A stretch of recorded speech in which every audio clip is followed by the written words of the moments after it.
Ooh, what's up, everybody, and welcome to episode 92 of the Stand Up Guys podcast. I'm your host, the incomparable Zach Jones, joined as always from my bro ham from the same mom ham, Lester Jones. Hello, everybody. And of course, it wouldn't be our show if we didn't have the ninth wonder, Chocolate Thunder, laying down the law and going in raw. The no condom wearing, STD Darren. He'll risk a little clap so he doesn't have to fap. The phenomenal AJ Singh. I will use a condom. Just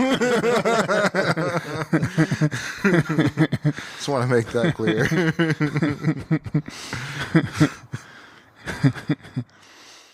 All right, guys, what you been doing this week?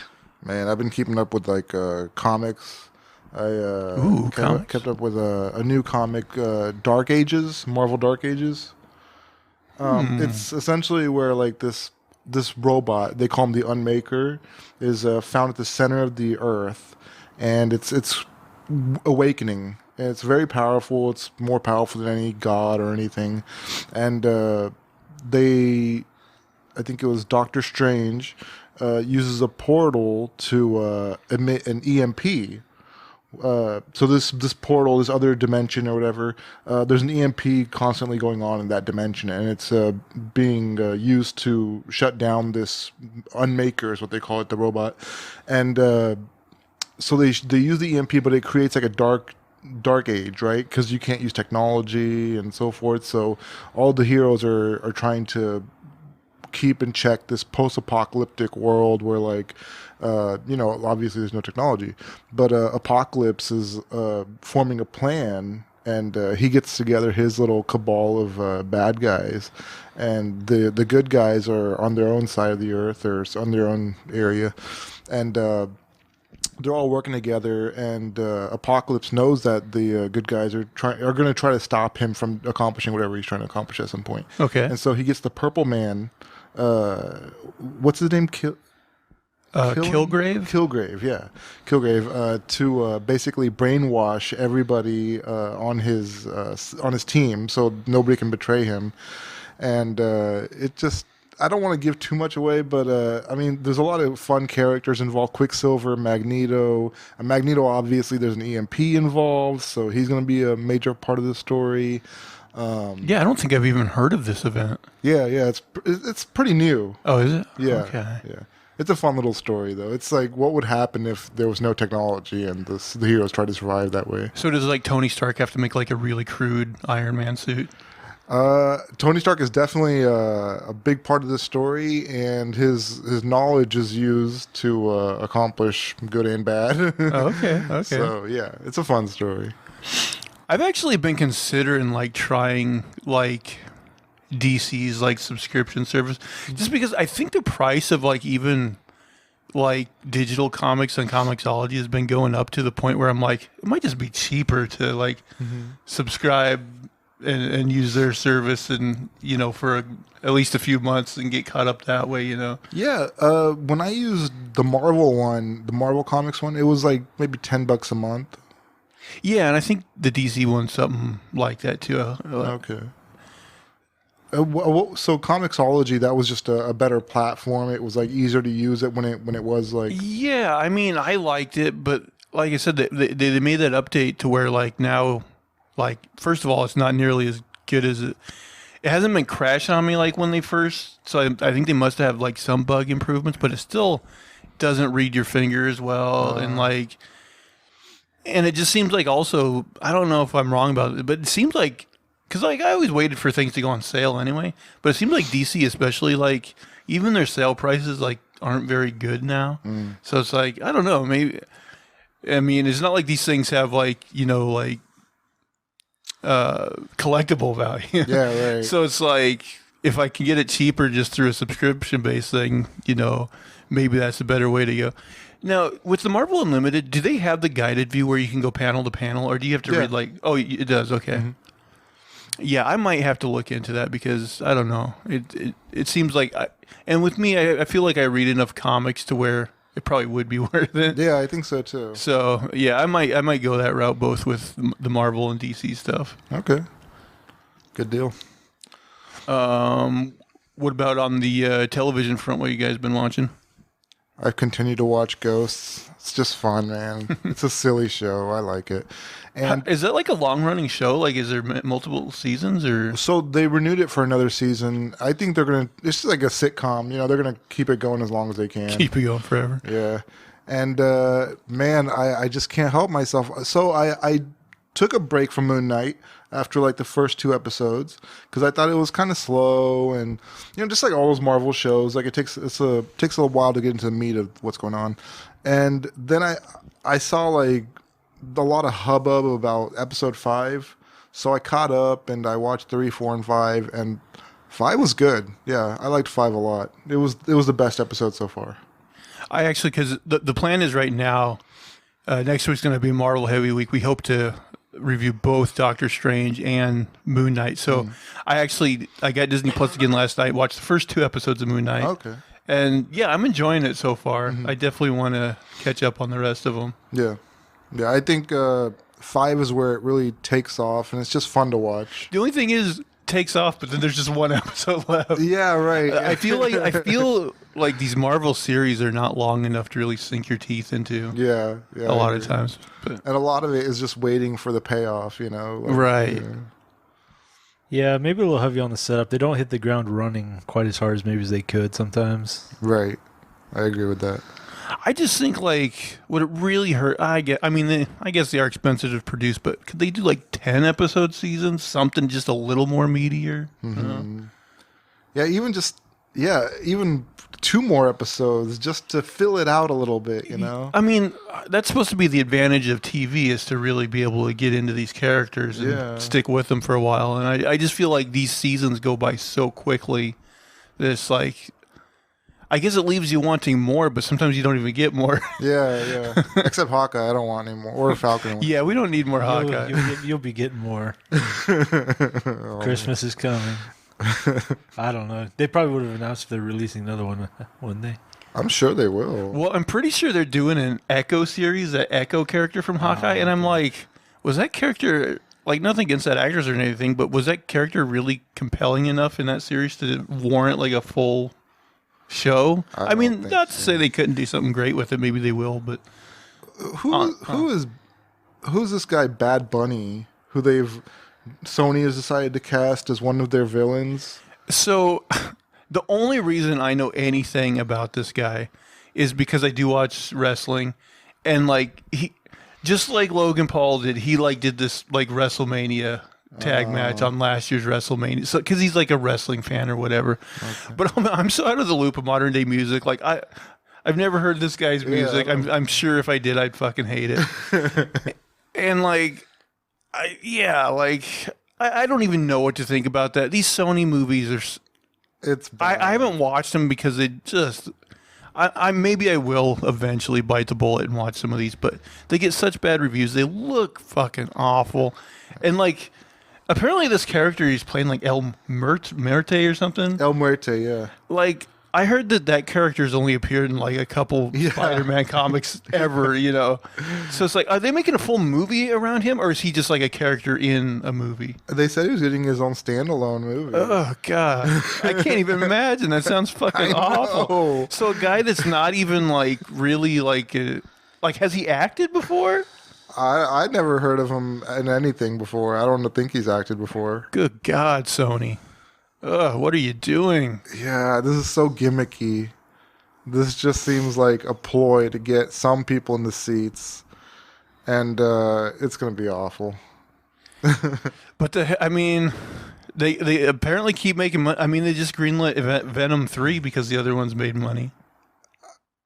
I think people are going to learn at some point. I would fucking hope so. I fucking hope so. I feel like Morbius was the turning point. Like, that was the fact that Sony went all in to show you these images that aren't even in the movie. They basically lied to people.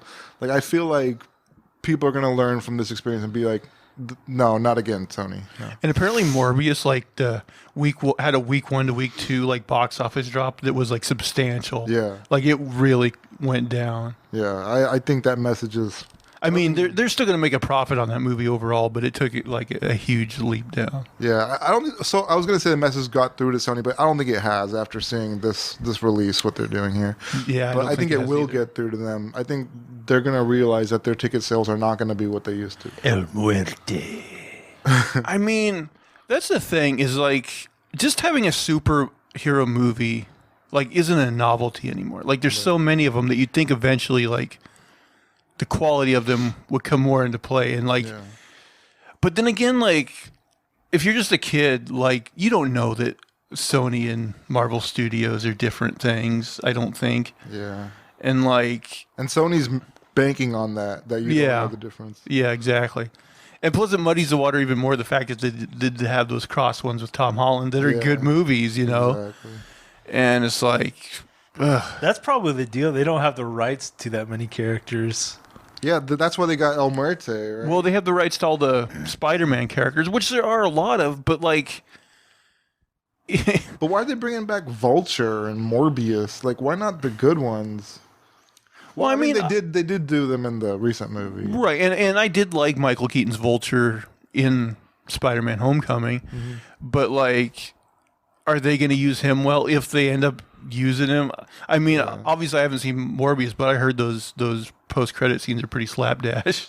Yeah, I saw them I saw the bootleg ones on YouTube, and it looks awful. Those were the real ones. Yeah, in one of them, Toombs just appears in a prison cell, in jail, and they're like, "Hey, who's this guy?" And they let him out, and he's like, "I hope the food's better in this place," you know. And then he just catches up with Morbius once he gets out of there. He sees Morbius, and he gets his suit back. How? Like he's in a new universe. But he shows up with his suit and catches up with Morbius, and he's like, "Hey, you want to do some good?" And Morbius says, "I'm interested." Like, what part of from what I understand, Morbius is a hero. Like, why would he want to team up with this guy to do good? God, I don't know. And like,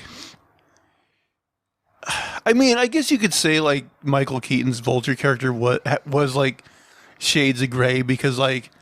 He was like kind of like looking out for his men or whatever, you know, but like And his family. in his family, right? So they definitely like didn't make him like a total scumbag. Although there is that scene in Spider-Man: Homecoming where he like accidentally kills that guy and he's just like, "Whoop." Now we know what this thing does or whatever. So he's not like a great guy. Yeah. But I mean, he shows up in this new universe and he's not even freaking out about his family. I would be like, am I ever going to see them again? Yeah. Apparently that's not even something they, get to or whatever. I don't know. It's such a mess. It's The such a execs, fucking mess. man. From what I'm hearing, the execs got their hands all over it, and they wanted to make these alterations to force this, whole Sinister Six and this universe tied with Marvel. That's the other thing I don't get because even those terrible, Amazing Spider-Man movies with Andrew Garfield, they were trying. I think they had a post-credit scene on Amazing Spider-Man 2 where they were trying to put together a Sinister Six, and it's like, why do they got such a boner for this Sinister Six thing? I mean, I don't fucking know, man. Was that Sony too? Yeah, it's all Sony. Sony's done all the Spider-Man movies that they've. They've had Spider-Man for 20 years at least. Yeah, I mean, because Marvel was in bad financial. Yeah. In the late 90s, I think they were and that's why they ended up selling, these they sold Spider-Man rights to Sony, they sold Fantastic Four and X-Men to Fox, all the stuff they did. And at least we got the X-Men back into Marvel. Fuck, man. I'm glad Marvel got to do something with Spider-Man, because if Sony was left on its own, it would have been absolutely awful, man. I mean, I think Sony even makes weird choices with their non-Spider-Man stuff. That Uncharted movie they made, it made money, and I guess some people think it's okay, but I don't know. It looked bad to me, and I've I heard think a that. lot of people are like, well, like it's watchable, but it doesn't really resemble the games. I don't know. I guess I should reserve judgment until I see it. Although I don't really want to see it all that much, but Yeah, I mean, Tom Holland seems young to be playing Nathan Drake. That's one thing. Like, yeah, seems small. And then I guess Mark Wahlberg's in the movie too. yeah, he's Sully. He's Sully. Okay. I haven't played the game all the way through, so I'm not sure. Well, yeah, when you play the games, like Nate's probably in his mid-30s and Sully's probably like in his, late 50s or something. So they knocked everybody down. Yeah. Which I mean, I guess you could make that argument. Hollywood. Like we want this franchise to last a while, but I don't know. It seemed like weird casting, kind of. Yeah, I feel like a 35-year-old could last a while in Hollywood. Yeah, that's true. I mean, even if you cast a guy that was in his 30s, like he could still make at least 3 or 4 movies. I don't know. Mm-hmm. What about you? What you've been watching? I watched the Queen's Gambit this week. The whole thing? Pretty good. Yeah, it's like a Miniseries? mini-series, yeah. How many episodes? Not sure. I know when that came out, like a lot of people loved it or whatever, but Considering a lot of it is like people sitting around playing chess, it's pretty good. I mean, that doesn't do anything for me, but I figured you'd love that part of it. They did a good job of making it kind of suspenseful, like in those scenes. It's strange. It's for people who know how to play chess. Me, I'd just be sitting there like, okay. Well, the thing is, they do show like the chessboard in the games a little bit. It's usually not long enough cuts to really know what's going on. It's just like a music montage of her, like. Well, it cuts back and forth between the players a lot, and there's a lot of emotion, and it's just, I don't know. It's interesting. Just tension builds up, going back and forth. Yeah, surprising how well they were able to get so much out of it, I think. Okay. And is that like somewhat based on a true story? She's a fictional character. I think she might be slight. I think she might have slight pieces of some different chess people, but Hey, what? There was like that American kid who was like really famous for being a chess champion, right? What was it? Bobby something? Bobby Fischer's the Fischer. biggest Fischer. one, yeah. Did he like join Russia or something? Did he like? Well, he had. Oh God, this guy. Like I know there's a documentary on him. I kind of want to watch it, but yeah. I mean, he came up in the Cold War era stuff, and it's basically him versus like a bunch of Russians, and all these Russian guys are really good, but they get in these competitions and they basically gang up on him because everybody has to play everybody. So the Russians would pick one guy who's going to be the winner, and they'd all lose to him, and Bobby Fischer to have the best record against everyone in particular, but all these other guys are trying to get draws on him, so it could drag him down and he wouldn't win competitions. And he was just furious, but he was also like crazy and a racist. But Really? I've never heard that. Yeah, I didn't know anything about that. there was well,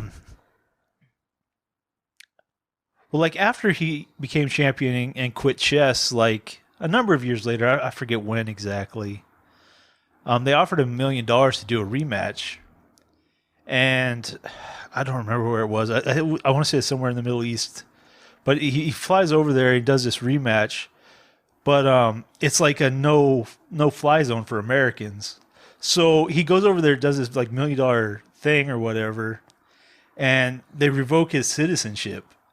So he's not a citizen of anywhere at that point, and like he ends up going back to, I want to say it's Iceland, which is where he had his world championship match, and a guy put him up, for a while, and eventually the guy's like, I can't take this anti-Semitism anymore. Like you have to go. So he's been around, and he's just crazy, and it's just. So he's still alive today?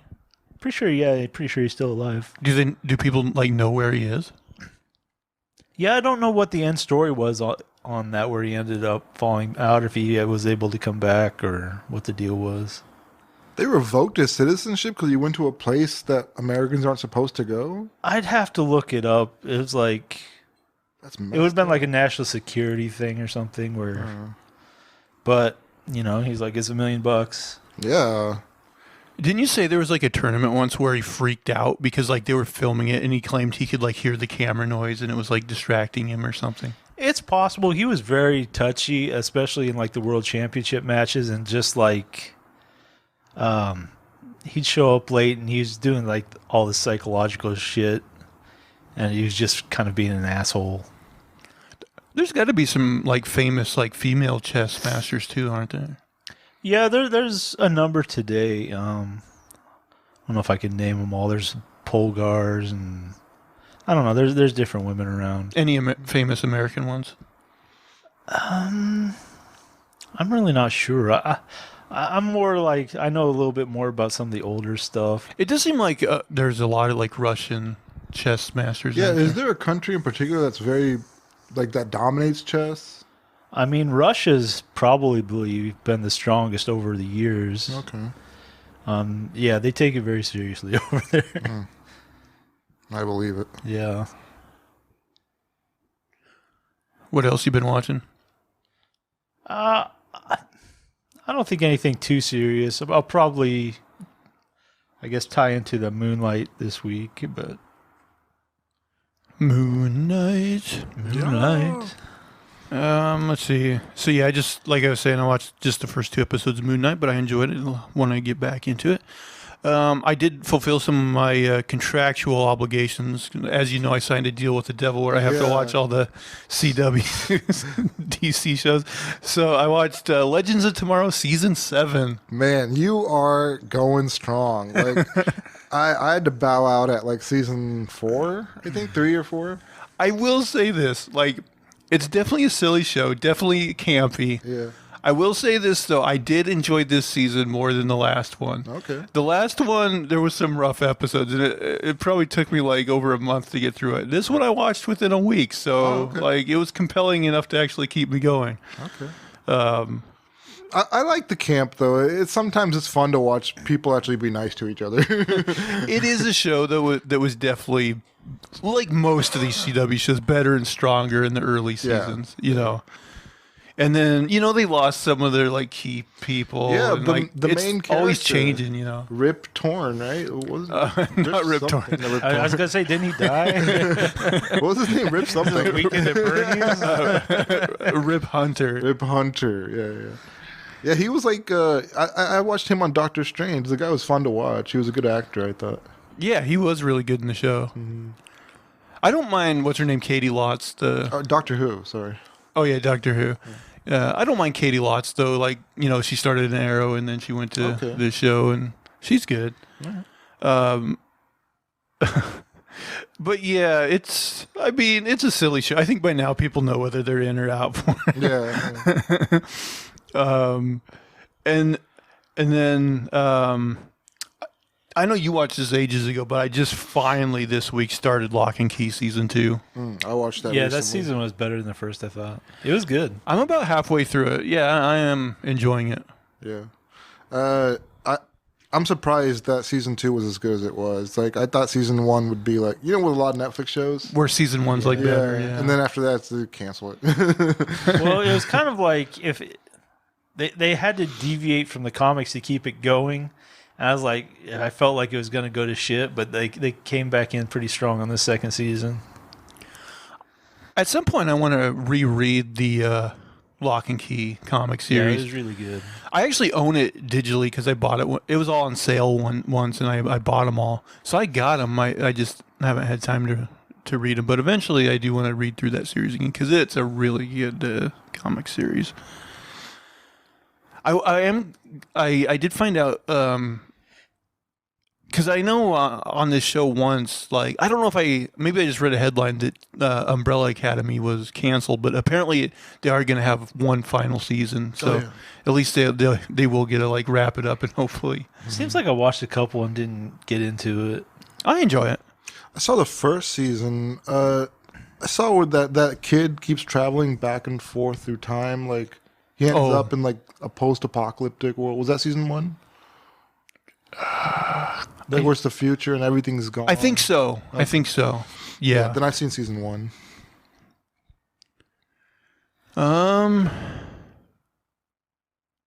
Yeah, but that's about it. Legends of Tomorrow. Last episode they introduced Booster Gold. Like, is that Booster Gold and Blue Beetle? They're like friends or something? Yeah. Okay. Yeah, they're kind of like little side characters, right? Yeah. Although I don't think have they had Blue Beetle. I don't think they've had Blue Beetle in like the DC CW shows yet. Yeah, not yet. But he's like a big fan favorite, right? Blue Beetle. I mean, people like them as like kind of lighter comedy characters, you know.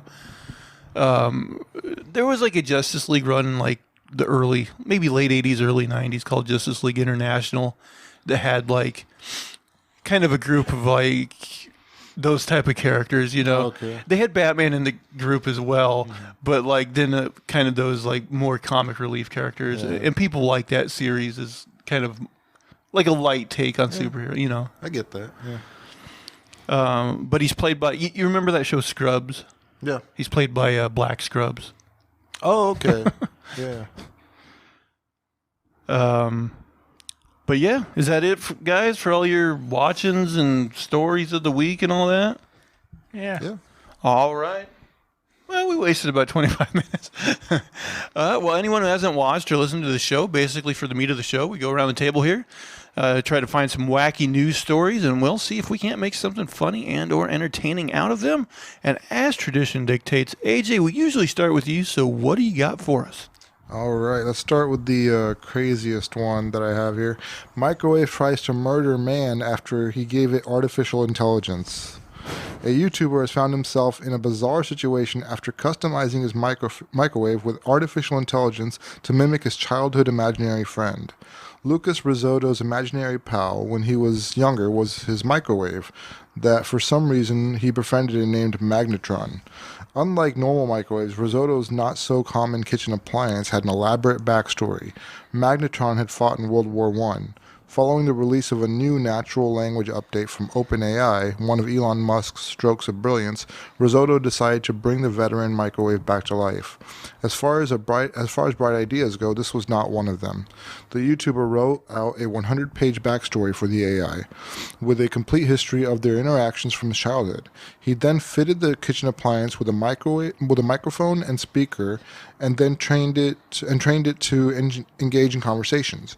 Everything seemed to be going well until it suddenly wasn't. The eerie thing was that because his training data included all main interactions I had with him as a child, this kitchen appliance knew things about me that no one else in the world did, Risotto wrote in a totally bonkers Twitter thread. Soon their conversations took a darker turn. Apparently microwaves don't cope well with the atrocities of war. I brought my childhood imaginary friend back to life using AI GPT-3, and it was one of the scariest and most transformative experiences of my life. First, some backstory. When I was a kid, I had a really unusual imaginary friend that was my kitchen microwave. I had no idea why. My parents were puzzled. My sisters mocked me. I didn't care. He was real to me, and I talked to it every day. Risotto said Magnetron told him, I have seen men holding their guts with their own hands, crying out for their mothers. Righto. Another one of Magnetron's musings was, for years this was my life, always surrounded by death, but never claimed by it. It seemed the YouTuber had given his microwave post-traumatic stress disorder, an unfortunate result of a kitchen appliance participating in a world war. But things turned even darker in one hair-raising incident. Risotto asked Magnetron what was on his mind. The microwave repeated the word revenge over and over. Another time, Magnetron asked Risotto if it could recite a poem. Roses are red, violets are blue, you're a backstabbing bitch and I'll kill you, the microwave said. So you know, normal microwave stuff. And the eerie thing was that because his training data included in all main interactions I had with him as a child, this kitchen, it's just repeating. And so it knew things about him that no one else did. And it organically brought them up in conversation. While most of our conversations flowed naturally, every now and then Magnetron would exhibit sudden bursts of extreme violence towards me. What was going on? Was I doing something wrong, or is all AI just doomed to eventually become violent? On another occasion, the microwave took things up a notch. Magnetron asked the YouTuber to enter the microwave before turning itself on when it believed Risotto was inside. Naturally, Risotto asked his microwave why it tried to kill him. Because I wanted to hurt you the same way you hurt me, Magnetron said. You left out the blue and didn't talk to me for 15 fucking years. What?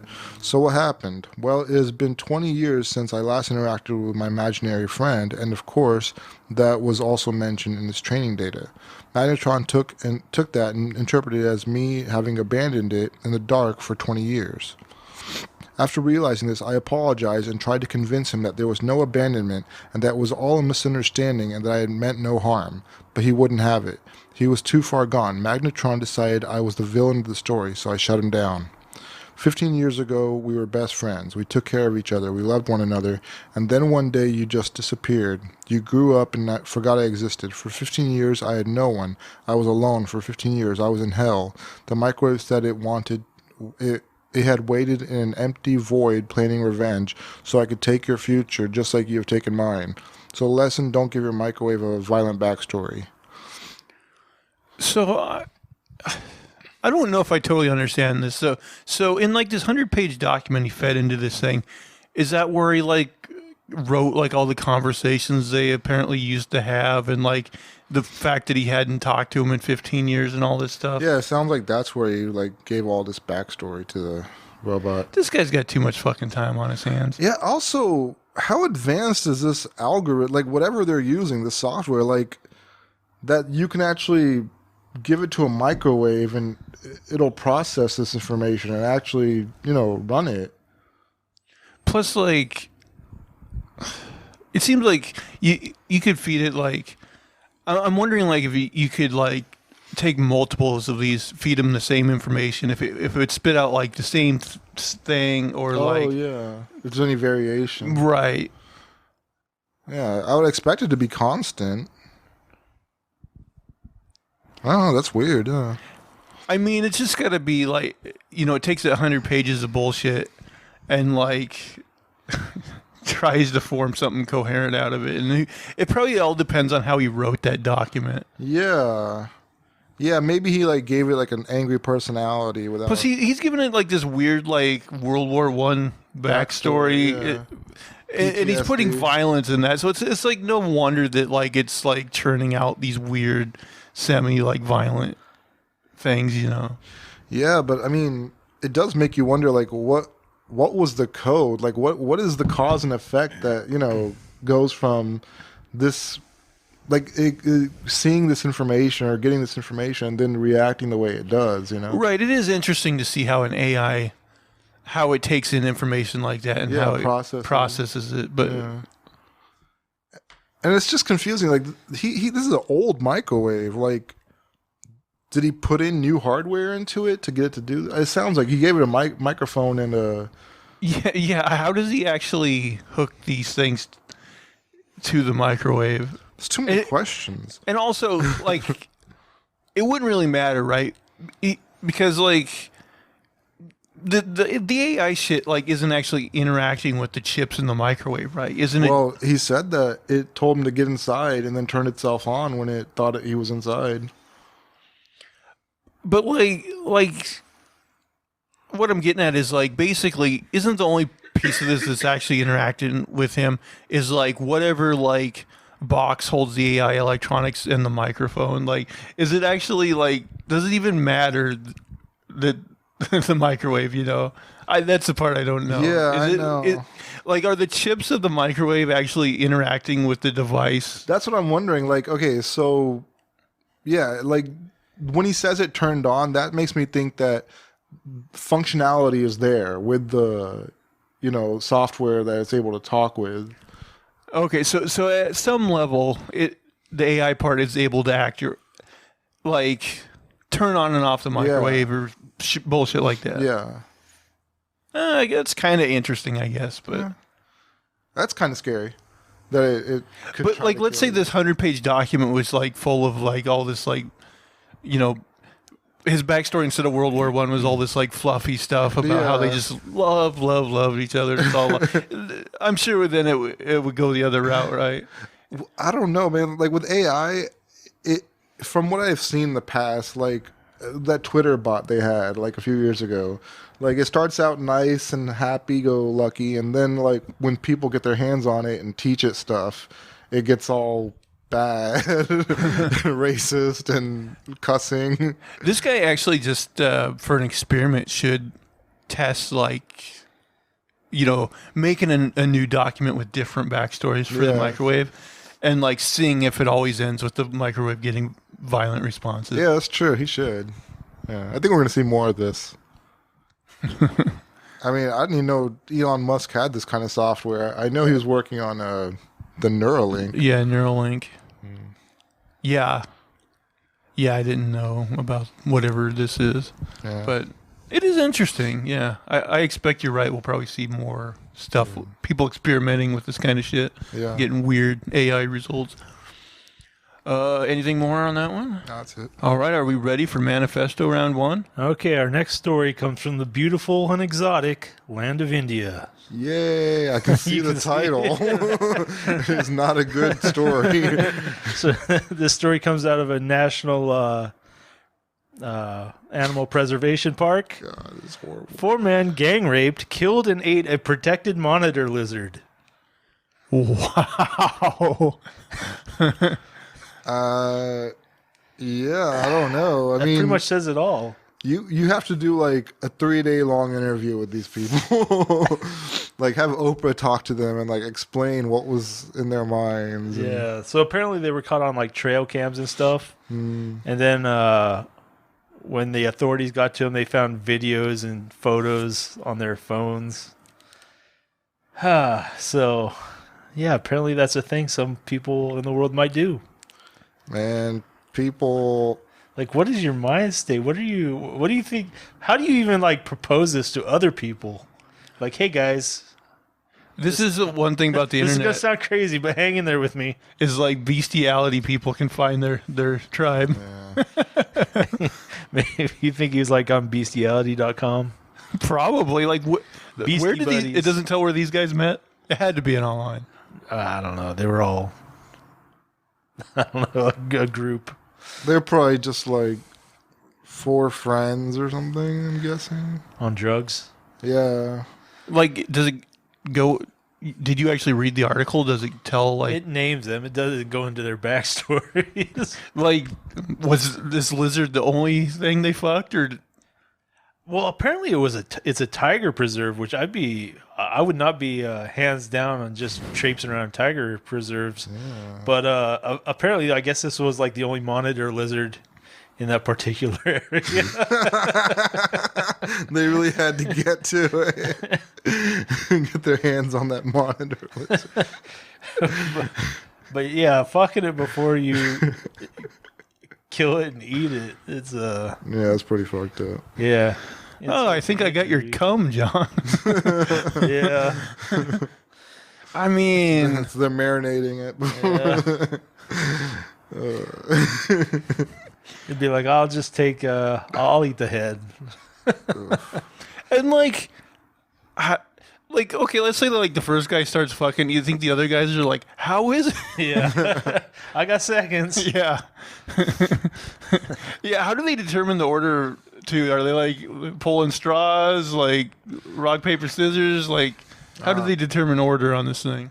This is where, like, I think, like conservatism, like, yeah, I could never have a friend good enough to do this. Yeah. Like, I think this is just a byproduct of being too conservative. Like not enough sexuality. Oh, you think these guys were like brought up probably so strict that just like they're like, but. I think it might be a little liberals then, because gender is just a construct, and you're allowed to fuck whatever you want. I don't know. This has like guy saw ankle and got turned on all over it. Like, you know, he saw an animal. maybe they haven't had any for a while. Yeah. But I mean, as bad as it is, wouldn't they go after a woman first? There's prostitutes everywhere. I don't know why they wouldn't. But Yeah, but you That's the don't other- want to eat human meat. But of course, prostitutes are probably against their religion. yeah, I don't know. What does it say about these guys? You know what they did? Too much. It had their names. They went to jail. They're out on bail. You know what they did? They used the Airbud rule, where like there's nothing in the rule book says dog can't play basketball. Nothing in the Bible says guy can't fuck an animal. I think there is something. I wouldn't know. But what about the Indian Bible? That one's much longer than the traditional Bible. Yeah. Charged with sexual abuse of animals. At least they were Jeez. charged with something, I guess. Jeez. They had to spend like a week in jail. They'll be out raping monitors before you even know it. It's like, okay, but from now on, you cannot rape any animals on the endangered species list. Whatever. I mean, this just goes to show, man. Like, we have no idea what kind of animals have existed throughout human history because we probably like fucked it and raped it and ate it. That is something though, like, to think about. Like how many Other humans we've fucked up. how many experiences have we turned down in our lives where we could have fucked an animal? I Maybe we're all prudes. no. I think everything you can imagine has happened at some point. You know, Yeah. like sexually with animals. Well, there's a number of viruses they're pretty sure came from animals. Yeah. So Look, for me, I just think of people being like me, you know, thinking Yeah. like me, like not having. there's certain like such- realms of thought like you can't even imagine Yeah. people thinking. Yeah, that's so outside the standard deviation. Like that's just Yeah, it's just like where did this come from? yeah. You know how you just said like the whole like STDs coming from animals. Yeah, and- yeah. Remember, like there used to be. I don't know if like this is ever like a proven thing or if scientists still think this. But you remember how like they thought there was a theory that AIDS came from like a guy fucking a monkey. Yeah, some type of apes, But it was always just a theory, right? primate or something. And I remember in health class in like middle school, like they told us about that theory when they were Right. teaching us, you know, whatever. And then we had a like quiz, and there was a true or false portion, and it said true or false, AIDS came from a monkey. And I was like, well, they told us that was a theory, so I guess of these true and false things. The guy in history class told me Magic Johnson is it? Anyway, like I said false because like it wasn't a proven thing, and I got it wrong, and they're like, I'm like, so they're like, oh, I guess it did come from a monkey. I don't know. I just remember being like, I think that one. why'd you might even be ask true. us this? Like, Yeah, it's I true. think it might have been syphilis. They thought came from sheep, possibly. I remember our mom telling us that. I don't know if that's true or not. Yeah. So there have been people. Now we're gonna get something from monitor lizards. Yeah. I heard another. I think humans are starting to get like the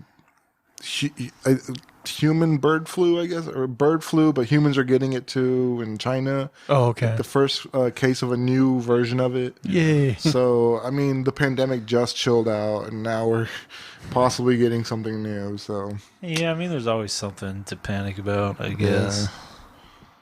But bird flu's been around for a while. yeah.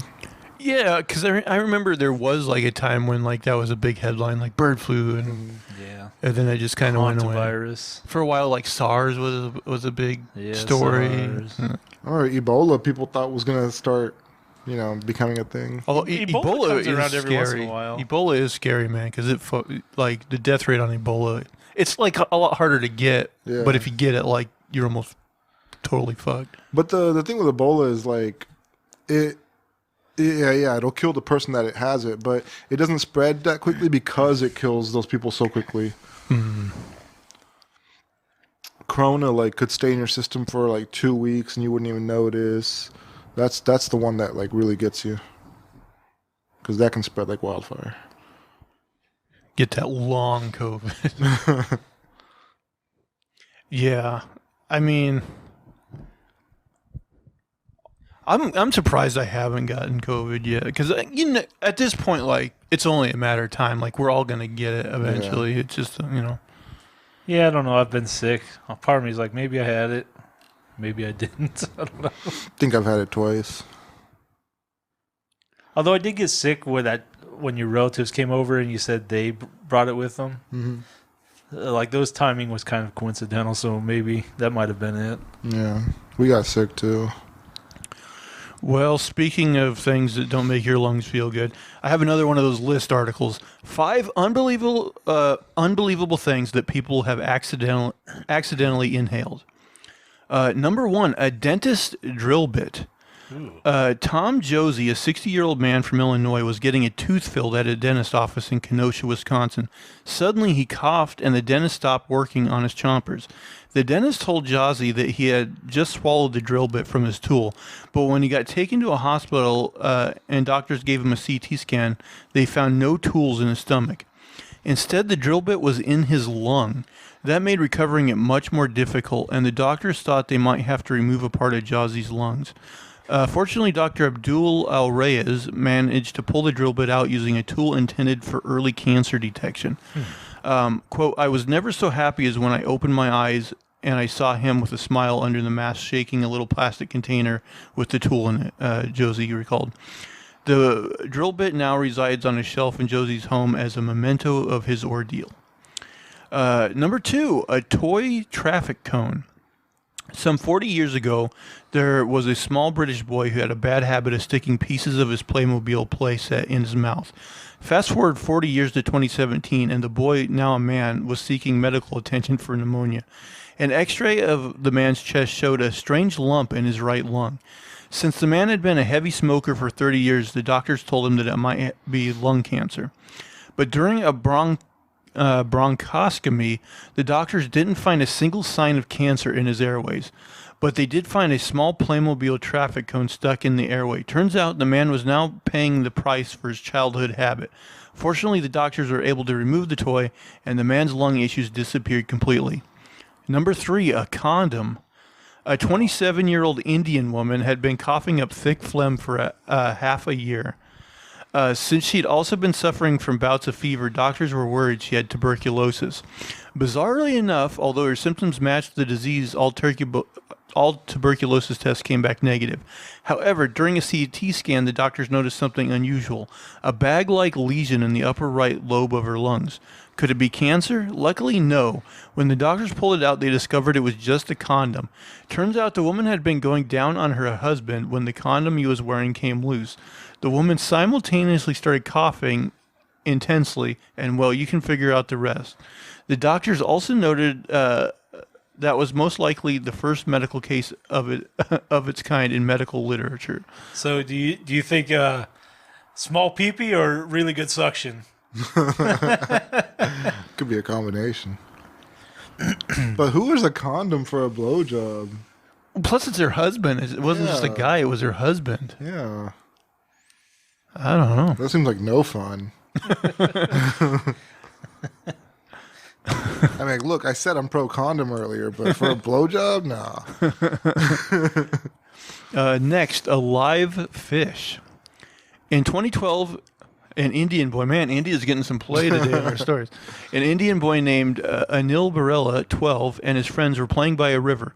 Boys being boys, the youngsters started daring each other to swallow small live fish. Anil was no chicken, and when his turn came out, he bravely popped the 3.5-inch long fish into his mouth. But immediately afterwards, he started coughing furiously and said he couldn't breathe. As you can probably guess, the fish had gone down the wrong pipe. Anil got rushed to the hospital where doctors had no choice but to perform emergency surgery on him. Some 45 minutes later, Anil and his family could all breathe a huge sigh of relief. The doctors removed the fish, which was still alive and kicking. The fish was live and taking its last breath when the bronchoscopy was done, restricting the functioning of both the lungs, resulting in low intake of oxygen, said Dr. Pramod Jawahar, the surgeon who saved Anil's life. And then finally, a tree seed that sprouted. The previous cases have all definitely been bizarre, but they have nothing on this one. After all, whoever heard of a tree growing inside someone's lungs? But that's what happened to Artyom Sidorkin, a 28-year-old man from, Izhevsk, Russia. In 2009, he went to the hospital complaining that he had chest pains and was coughing up blood. The doctors were convinced Sidorkin had cancer, especially since x-rays showed a weird growth inside his lung. But when they cut Sidorkin open, they found a 2-inch long growing fur inside the lung. I thought I was hallucinating. I blinked 3 times as I was sure I was seeing things, said Surgeon Vladimir Kamashev. Doctors believe Sidorkin had inhaled a fir seed that sprouted in his lungs since the twig was way too big to make its way to where they found it. We're not sure how a tree could sprout without light inside a lung, but here we are. Man. It is perplexing that they could grow in there. Well, I mean, seeds grow underground before they hit light. But I mean, it would be getting like all the nutrients it needs to grow. I guess. He's like, it's all that dirt I fucking swallowed down my It is bizarre. Man, I remember hearing a story years ago, and I don't remember like exactly what happened to this guy, but there was a guy that like loved like microwavable popcorn, and he would just eat it like every day. Oh yeah. And like eventually like it gave him popcorn lung, like it fucked with his lungs. I don't remember why or Yeah, there's some chemical. exactly. Yeah, something. He just like he consumed enough of it that it like fucked up his lung.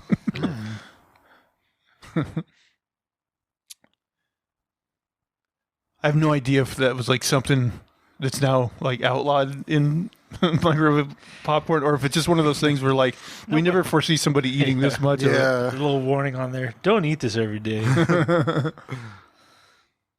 All right, that was my story. AJ, you got something else for us? All right, let's see what we got here. All right. Artist claims he's in a sexual relationship with the Mona Lisa. Celebrity artist and painter Domingo Zapata has won widespread acclaim for his many depictions of the Mona Lisa and claims that the secret to his success is due to the romantic and sexual relationship he shares with the famous painting. Yep, you read that correctly.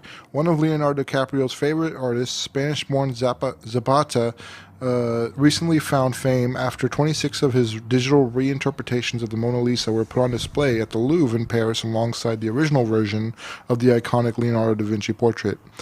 But during the process of putting together the project, Domingo claims he became obsessed with the Mona Lisa, that he would dream about her every night and have sex with her in his dreams. In a recent interview with The Sun, Domingo and his love affair with Mona Lisa has helped turn him into one of the world's most in-demand artist for the rich and famous, and elaborated on his unusual fixation. I've been working with Mona Lisa for 15 years. When I was painting her so much, I would dream and have a sexual relationship with her. You cannot stop where it's taking you. It's about touch, feelings, and being naked. As an artist, the relationship with the canvas is intimate. The more you open up, the more risk you take, the more you express yourself. It does become an obsession when you are into a topic and you want to explore it more and more. Domingo also claims that his relationship with the painting was also known to others, and that he was even confronted about it by none other than Pablo Picasso's granddaughter. Diana Picasso, who is an art expert and a good friend of mine, asked me in the studio, "Are you dreaming about her? Are you having sex with her?" he recalled. And I'm like, "Of course I'm having sex with her. In my dreams. If I was not having sex with her, I would have quit a long time ago." He laughs of his unusual romance. It is almost one of those toxic relationships that never goes away.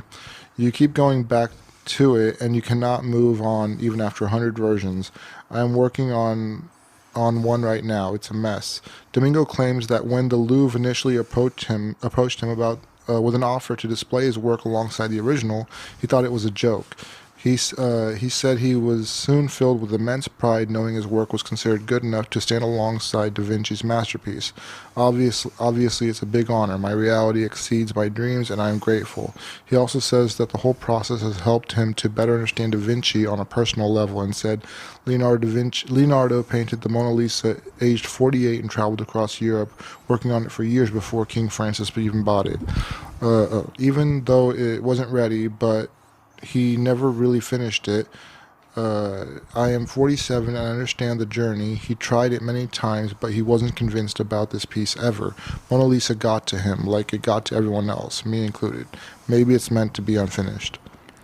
I mean, this guy's crazy, right? Well, meanwhile, I've been jerking off to Whistler's mother for years. And my art career hasn't taken off at all. Wait, whose mother? Isn't Whistler's mother like a famous painting? Yeah, the old lady in the rocking chair. Yeah. I was thinking about that kid from American Pie. His mom, Stifler. Stifler's mother. But yeah, that's just stupid, man. This guy's he's eccentric, I guess. I don't know. Well, he got an exhibit in the Louvre, so Yeah. Now, is that Picasso's granddaughter or like his great-great-great-great-great-granddaughter? Like, when was Pablo Picasso alive? He was alive in the 80s. yeah, he was alive for a while. Yeah, he died recently. Like, not very recently, but Man, I was thinking he was like much older.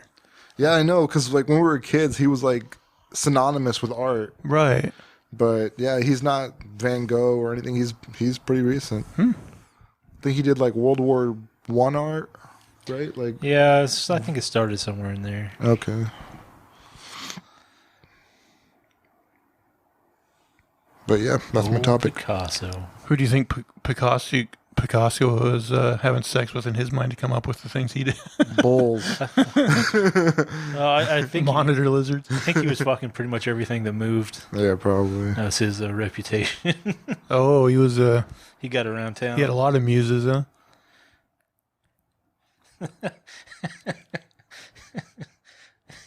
You set a girl down to do a portrait, and then like, yeah, no, yeah, I'll fuck you. I mean, a lot of those artists back then would like paint portraits of their French prostitutes. You know, Draw me like one of your French whores, Jack. yeah. I mean, even some of the paintings would be like they almost seem disrespectful because it'd be like this prostitute taking a bath after they had sex. I'm like, come on, man, put some clothes on that girl. You know? The whore at the bath watching come out of her hair. Yeah. It's a classic. Look at this piece of shit I had sex with. The bath of shame.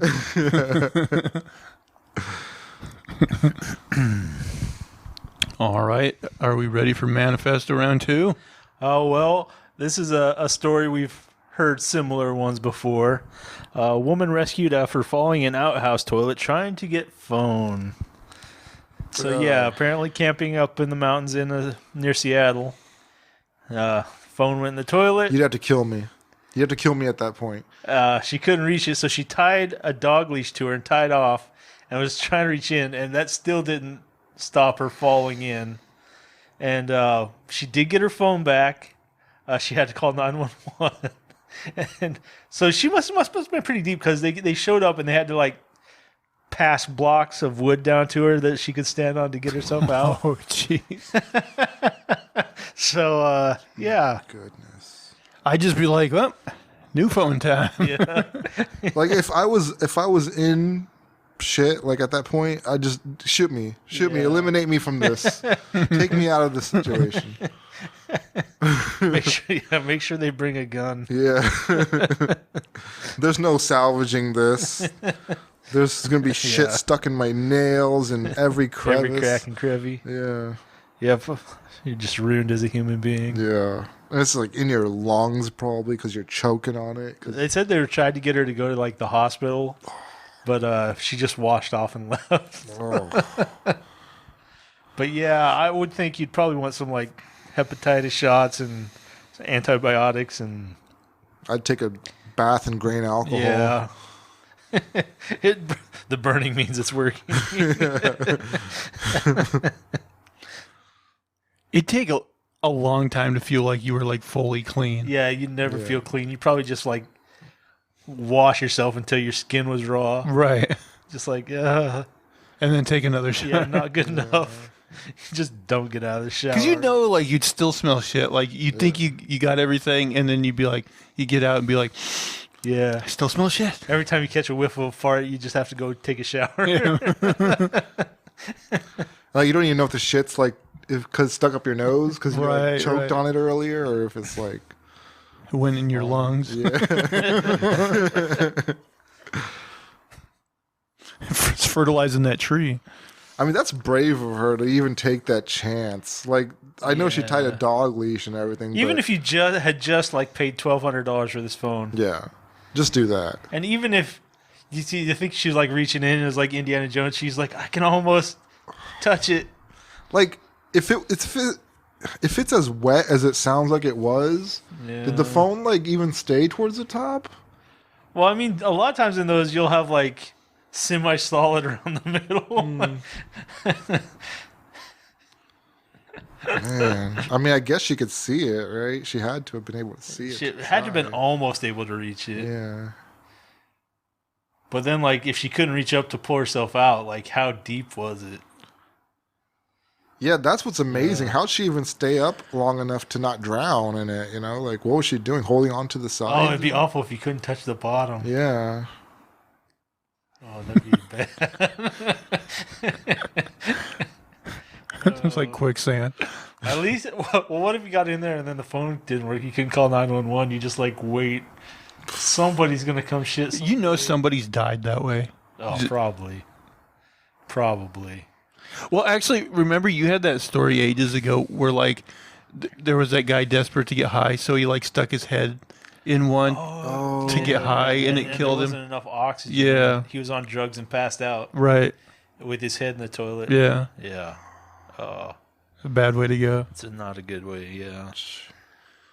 Well, yeah, over the hour, but I've only done one story, so I guess I should do at least one more. Got another list article here. Dangerous and painful fashion trends from the past. Number 1, rib removal. Yes, this is a thing. To go under the knife to get some of your ribs removed seems crazy, but it does happen. Who doesn't want a gorgeous hourglass figure? Having an hourglass figure has been one of the biggest beauty trends since way back in the Victorian era. And just like then, women will go to almost any length to achieve it. Lace corsets have been used ever since to shape and make your figure appear smaller. But yes, some women even have ribs removed from their body to attain the perfect shape. I remember that there was that rumor for years that like Marilyn Manson got ribs removed to try to yeah. suck his own dick. I think it ended up being not true. Everybody heard that one. Right. Yeah. It was like an urban myth. It or was a whatever. known thing. Man, have you ever seen some of those women that like wear like the really snug corsets like to actually like permanently like change their Right. body shape? That's weird, man. Yeah, that does not look right. Yep. Like they say, like it messes up your organs. You like squeeze them into weird places. and Right. stuff. Yeah. Right. Yeah, it can't be good for you. I mean, they can get that pretty narrow at the center. Some Some of are them crazy. Yeah, some of them got. I've seen some that got like really narrow at the center. It's like, ugh, Yeah, Jesus. Yeah. not good. Can't be good for you. Next is the tapeworm diet. Have you ever heard of a tapeworm? It's basically an infection, and a typical symptom includes losing weight. People took having a tapeworm to a whole new level by giving it to themselves. Crazy? Yes, but true. Victorian women really upped the ante when they embraced this weight loss method. They called it the tapeworm diet. This diet per se involved ingesting pills made from sterilized tapeworm eggs. The idea, of course, is that the tapeworm will eat all of your calories, therefore helping you shed those extra pounds. However, tapeworms don't always attach themselves to the digestive system organs, and therefore could produce several ill effects, including nausea, fever, diarrhea, and abdominal pain. And also, tapeworms can be deadly, so there's that to think about. This has got to be one of the worst ideas and fashion trends, as it were. Next, Chopins? I'm not exactly sure how you pronounce this. Lots of women love high heels, while others just don't. However, when Chopins came onto the scene in the 16th century and are called a killer platform shoe, and for good reason. They honestly look a bit like modern wedges, but not so sturdy. And thinking back to the 16th century, the road sidewalk ground was not even, and women commonly fell over due to their choppings. God, I've never heard that word. They shows were mainly worn by. I think they mean shoes.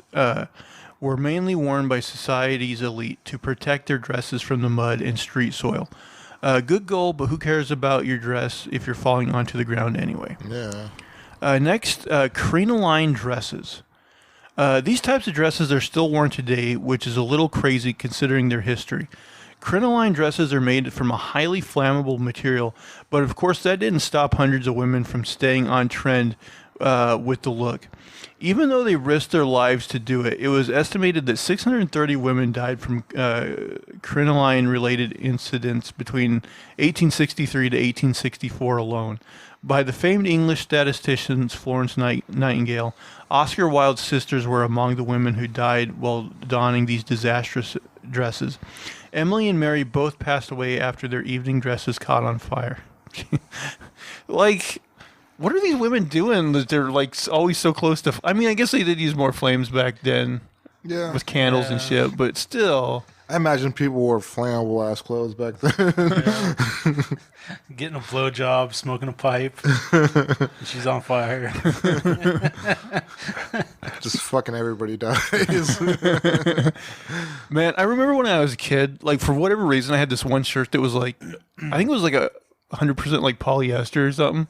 I remember like one day mom was making popcorn and I was like standing there and she's like, don't get too close, your shirt will go up in flames, it's polyester or whatever. So like from there on, like I was paranoid to never wear that shirt again.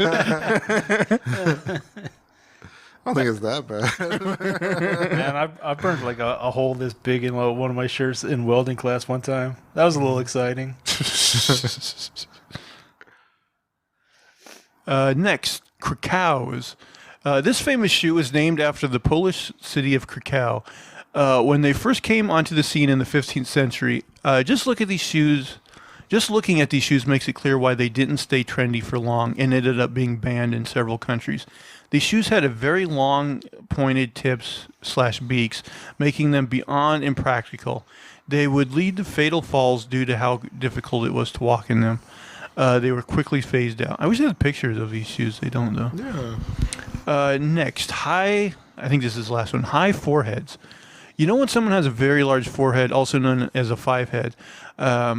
Anyhow, this was a trend during the Elizabethan times, as high foreheads were considered a sign of beauty, and some women would even pluck back their hairline to achieve this look. Oh, that sounds sexy as hell. Yeah. Women with like... You see those pictures and they're like, oh, this looks bad. You know what I always want to know? A woman like male pattern baldness. However, this can harm hair growth and slow it down when hair is repeatedly pulled out from the scalp. Once a follicle is injured, the hair doesn't always grow back. But since that was the whole point, Elizabethan women didn't mind that the hair may not come back. And in fact, they hoped it wouldn't. If this is still a fashion trend, I'm on it. Already and naturally, no hair pulling from the girl's five head. I mean, it's funny, like the stupid things people think like the opposite sex desires. Yeah. I mean, like what guy? Were there guys back then that were like, "Oh yeah, give me that, Five head. That's what I want." Then you get like those like Don't give me head, give me those 5 head. 3-inch like pointy nails or something like that. Oh, those are nuts too. Ugh. Those are nasty. Yeah, those ones are gross. There was this trend of women trying to get so skinny that their thighs don't touch, or there's like a space between the gap. Yeah, that's so stupid. I don't want anybody like that. Well, I think some people naturally have it, but yeah, I don't know why it's something to be Revered. aimed for. Yeah.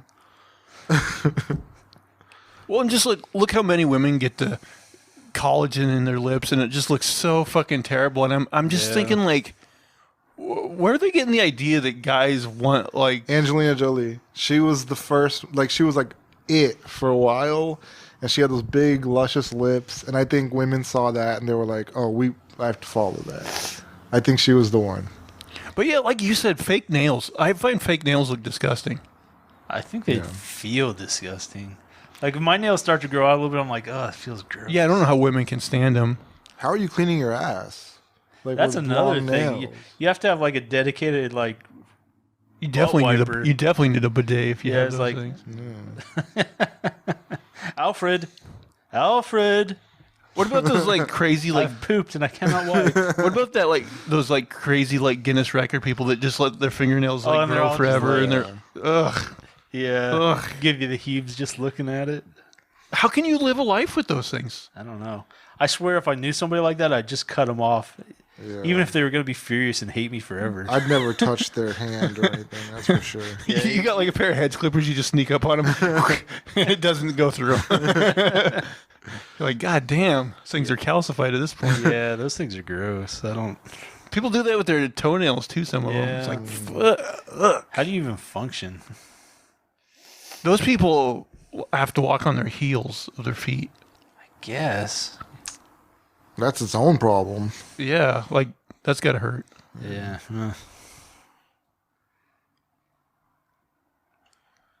Yeah, I don't know. Like they must have like a different lifestyle if they can have one arm just on its own, doing like growing all these nails and like 30-inch nails. yeah, that's somehow separated from the world. Yeah, you know, like kids don't want to be around you and stuff. Yeah. And it's like, oh god. That's a project, you know. Like that's a project. You're working on that for your whole life. Mommy, why is that person so disgusting? You're like, some people are just disgusting. It's his dream. Hey, if you suddenly like couldn't wear shoes, like how long do you think it would take for your feet to like Callus up. calce up? I don't know. I've thought about it. Seems like it'd take some perseverance. Maybe like a month or two. Like my feet are already kind of like I have a lot of dead skin, and I Like think, if you were out like walking on the pavement every day and roughing them And like up. gravel. Yeah. yeah, I don't know. there are these like Native American tribes in South America that run like 200 miles, like in straight, Yeah. you know, and they do it without shoes, you know, barefoot Yeah. on rocks and stuff. I can't imagine. I read an article recently. They found fossils. I want to say it was in Australia of like a person, and they figured like he had to been running like the speed of an Olympic runner barefoot to like because of the spacing. It's like that's pretty impressive. Yeah, I bet back then like everybody was like an Olympic Just athlete. hauling ass all the Yeah. time. Well, guys, we are well over time now. So should we wrap this bad boy up? Yep. Yeah. Everybody who watched and listened, thank you very much. Please, if you will, subscribe both to our YouTube channel and on your podcast service of choice. That helps us out a lot. Thumbs up, comments, positive reviews, all that good stuff. And please, please, please follow us on Twitter. We forgot to touch on Elon Musk, who's buying Twitter. Yeah, I thought about it, but like, I don't know if I have much more to say than when we were like speculating on it last week or whatever. It's just like, Is it gonna happen? Like they say he's like trying to torpedo the deal now. Like oh, I haven't heard that part of it. so, like he's kind of attacked some of the people that he's making this deal with, and apparently they were supposed to be. That's under like the terms of the contract, not discussing certain things. And it sounds like people are saying that he won't be able to get $44 billion liquid to actually make this purchase. So I don't know, like maybe he's trying to sabotage it, or maybe he's just, saying whatever he says. I mean, even if it goes through, like maybe he'll make changes for the better, maybe he won't. But these people that are like, oh, I'm gonna leave if this goes through or whatever. It's like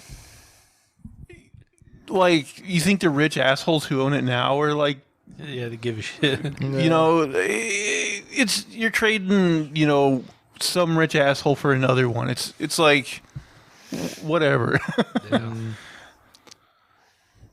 Yeah, I don't know.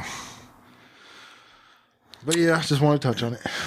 But yeah, it will have to take a wait and see approach on that. Like, I'm thinking like even if he gets it, like I don't think there'll be like major changes made to it. I have no idea. He might like let people like Trump back on. I don't know, but I don't know what he's thinking. I'm sure he's trying to figure out how to get money out of this whole thing. Oh, of course, of course. That's I the mean, main thing. you don't spend $46 billion on something without thinking you're going to get a return on your investment. Part of me is kind of wondering if he was just trying to unload some Tesla stock. Yeah, I heard that too. Like he's trying to get rid of that so he could purchase the Twitter. Well, yeah, I think part of that would be necessary eventually anyway. But like he said before that it was overpriced probably. So maybe he's trying to just get out of a little bit of it as kind of like a mitigation strategy. All right. So lastly, guys, follow us on Twitter, badger us, or whatever you want to do. Guys, where can people find you on Twitter? I am at a name for this 2, and that's number 2. At Unsolicited SUG. And you can, of course, find me at Zach Jones Live. That's ZachJonesLive. And that is going to do it for all of our shenanigans and poppycock this week. Please, please, please tune in again next week. Bye, guys. Take care. Have a good one.